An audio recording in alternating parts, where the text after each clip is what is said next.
संसद के शीतकालीन सत्र का 11वां दिन है। संसद में सुरक्षा चूक के मसले पर लोकसभा में लगातार 5वें दिन हंगामा हुआ है। लोकसभा स्पीकर ओम बिरला ने कार्रवाई शुरू होते ही 15 मिनट की स्पीच दी। उन्होंने कहा कि घटना पर राजनीति होना दुर्भाग्यपूर्ण है। संसद की सुरक्षा चूक मामले में उच्च स्तरीय जांच की जा रही है।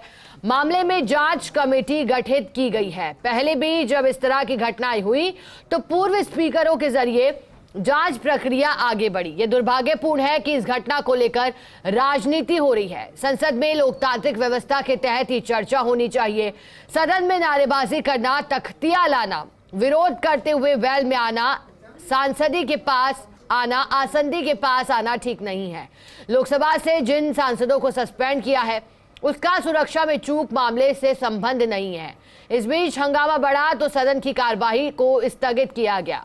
राज्यसभा में भी लोकसभा में घुसपैठ मुद्दे पर हंगामा हुआ। विपक्षी सांसदों ने नारेबाजी की और गृह मंत्री अमित शाह से बयान देने की मांग की। इसके बाद कार्रवाई को स्थगित कर दिया गया। तो 13 दिसंबर 2023 का ये वाकया जब लोकसभा में घुसपैठ हुई थी। हालांकि बाद में जो व्यक्ति इसके अंदर दाखिल हुआ था उसे पकड़ लिया गया था, तुरंत ही गार्ड्स को बुलाया गया था, सांसदों ने भी उसकी धुनाई की थी। लेकिन अब लोकसभा और राज्यसभा दोनों ही सदनों में हंगामा चल रहा है। 7 दिसंबर से लेकर के 29 दिसंबर तक शीतकालीन सत्र चलेगा। ये 23 दिनों के भीतर 17 कार्य दिवस होंगे। लेकिन आज जब 11वां दिन है तो फिर हंगामा और बढ़ता गया। और चलिए जानकारी दे दें कि लोकसभा की कार्रवाई शुरू हो गई है। स्थगित इससे पहले किया गया था। लोकसभा और राज्यसभा दोनों की कार्रवाई 11 बजे शुरू हुई थी। फिर उसके बाद राज्यसभा की कार्रवाई को 11:30 बजे तक के लिए बंद किया गया था। फिर शुरू हुई थी। लोकसभा की कार्रवाई को 12 बजे तक बंद किया गया था। लेकिन अब एक बार फिर कार्रवाई शुरू हो चुकी है। घटना को लेकर के विपक्षी नेता गृह मंत्री अमित शाह का बयान चाहते हैं। प्रधानमंत्री नरेंद्र मोदी एक्स पर पोस्ट कर चुके हैं घटना को लेकर। विधेयक 2023 श्रीमती के कन्निमोई जी, आप बोल रहे हैं मैडम कन्निमोई, अच्छा, doctor B B Satyavathi ji, doctor B B Satyavathi. Thank you जी speaker please.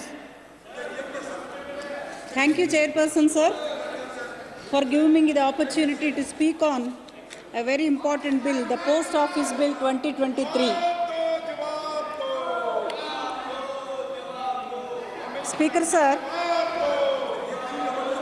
the bill, it haven't been any amendments to the act in the last 125 years, a colonial era law, and I appreciate the introduction of such an essential piece of legislation in the Parliament. I would like to share a few of my observations regarding the measures taken by the Centre in this regard. Honourable Chairperson sir, here are some of the points. Kashmir Reorganization Second Amendment Bill 2023 and the Government of Union Territories Amendment Bill 2023 are now open for discussion. I now call upon the members whose names have been received for participation in the discussion. Shri Rajni Ashok Rao Patil, not on seat. Shri Sudhanshu Trivedi.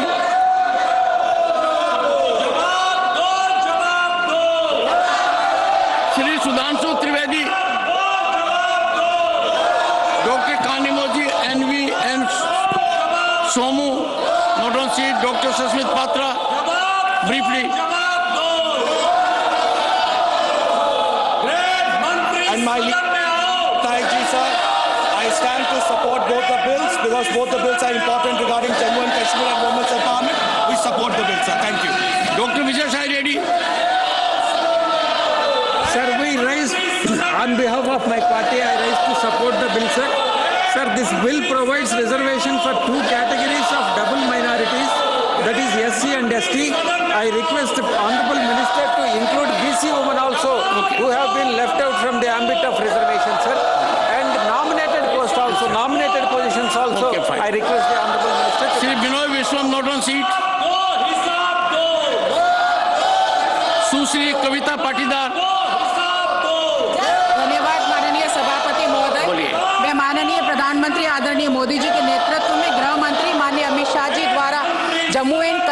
पुनर्गठित संशोधन अधिनियम के समर्थन पर बोलने के लिए खड़ी हुई हूँ, बोलिए। जिसका उद्देश्य जम्मू एंड कश्मीर विधानसभा में महिला सशक्तिकरण की ओर कदम बढ़ाते हुए महिला प्रतिनिधित्व को देना है। माननीय प्रधानमंत्री जी के नेतृत्व में अमृत काल में नारी शक्ति का जो प्रमाण सबके सामने नारी शक्ति वंदन अधिनियम द्वारा आया है, उसी की ओर अगला कदम बढ़ाते हुए यह अधिनियम लाया गया है। एक महिला होने के नाते मैं माननीय प्रधानमंत्री जी और माननीय गृह मंत्री जी को बहुत बहुत धन्यवाद देते हुए इस बिल का समर्थन करती हूँ। बहुत बहुत धन्यवाद। श्री मोहम्मद नजीमुल हक